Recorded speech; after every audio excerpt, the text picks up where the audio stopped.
மொழிப்போர் ஈட்டியதற்கான வீர வணக்க பொதுக்கூட்டத்தின் தலைவர், புரட்சிகர இளைஞர் முன்னணியின் பொறுப்பாளர், மரியாதைக்குரிய தோழர் வெற்றி அவர்களை இந்த நிகழ்ச்சியை நெறியாளுகை செய்து கொண்டிருக்கின்ற, முன்னிலை பொறுப்பேற்று நெறியாளுகை செய்து கொண்டிருக்கின்ற புரட்சிகர இளைஞர் முன்னணியின் பொறுப்பாளர்களை, என்னுடன் வருகை புரிந்திருக்கின்ற மக்கள் அதிகாரத்தின் மாவட்ட செயலாளர் அடிமைத்தோழர் அரசு அவர்களை, சேர்த்தவர்களே, இங்கே எனக்கு முன்னதாக மொழிப்போர் ஈக்கியர்களுக்கு வீர வணக்கத்தை உரித்தாக்கி இடம் சார்ந்திருக்கின்ற பல்வேறு இயக்கங்களை சேர்ந்த, அரசியல் கட்சிகளை சேர்ந்த பொறுப்பாளர்களை, உங்கள் அத்தனை பேருக்கும் நான் சார்ந்திருக்கின்ற விடுதலை சிறுத்தைகள் கட்சியின் சார்பாகவும் எழுச்சி தமிழின் சார்பாகவும் மாலை வணக்கத்தை உரித்தாக்கிக் கொள்கிறேன்.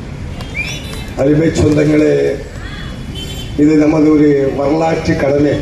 மொழிப்போர் ஈகியர்களுக்கு வீர வணக்கம் செலுத்த வேண்டியது நாம் நமக்காக மட்டுமல்லாமல் நமது சந்ததிகளுக்காக, நமது பேர பிள்ளைகளுக்காக இந்த வரலாறை நாம் கண்டிப்பாக எடுத்துரைக்க வேண்டும், எடுத்துச் சொல்ல வேண்டும்.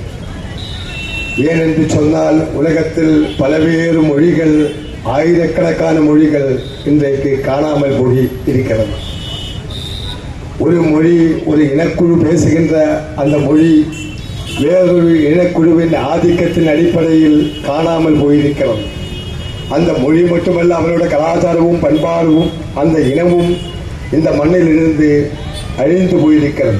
லிங்குவிஸ்டிக் என்று சொல்லக்கூடிய மொழியியல் ஆய்வாளர்கள் ஆய்வின் அடிப்படையில் அவர்கள் சொல்கிறார்கள், ஆயிரக்கணக்கான மொழிகளும் அந்த இனக்குழுக்களும் கலாச்சாரமும் பண்பாடும் அவர்களோடு சேர்த்து அழித்தொழிக்கப்பட்டிருக்கிறது.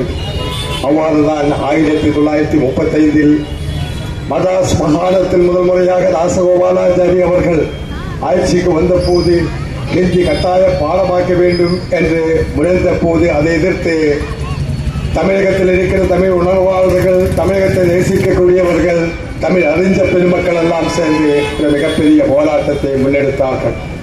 அந்த போராட்டத்தில் 2 நபர்கள் கைது செய்யப்பட்டார்கள். நடராசன் அவர்களும் தாளமுத்து அவர்களும் கைது செய்யப்பட்டார்கள். சென்னை மாகாண சிறையில் கொட்டடியில் அடைக்கப்பட்டார்கள். அந்த கொட்டடியில் கொடுமைகளுக்கிடையில், போலீசின் அராஜகத்தினிடையில் அவர்கள் அடக்குமுறைக்கு ஆளாகி அவர்கள் 2 நபர்களும் 1938 இறந்து போனார்கள், ஆண்டு போனார்கள். இதுதான் வரலாறு.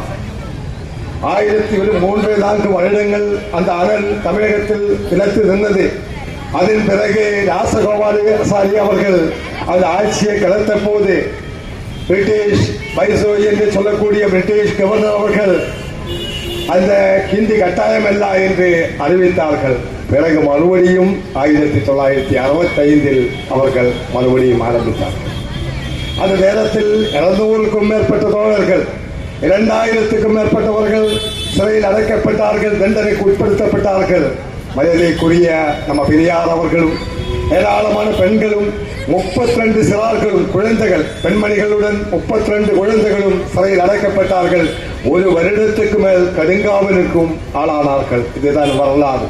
இந்த தமிழ் மொழியை காப்பாற்றி இருக்கிறது என்று சொன்னால், இன்னைக்கு நாம் தமிழ் மொழி தலைநிமிர்ந்து நின்ற ஈகியர்களுக்கு இன்னைக்கு வீர வணக்கம் செலுத்துவதற்காக ஒரு வாய்ப்பு இருக்கிறது என்று சொன்னால், இந்த மேலைக்கு முன்னால் இருந்து நாம் இந்த ஒளிபெருக்கியில் பேசுவதற்காக நமக்கு உரிமை இருக்கிறது என்று சொன்னால், இந்த மொழிப்போர் தியாகிகளை நாம் நினைவு ஆக வேண்டும்.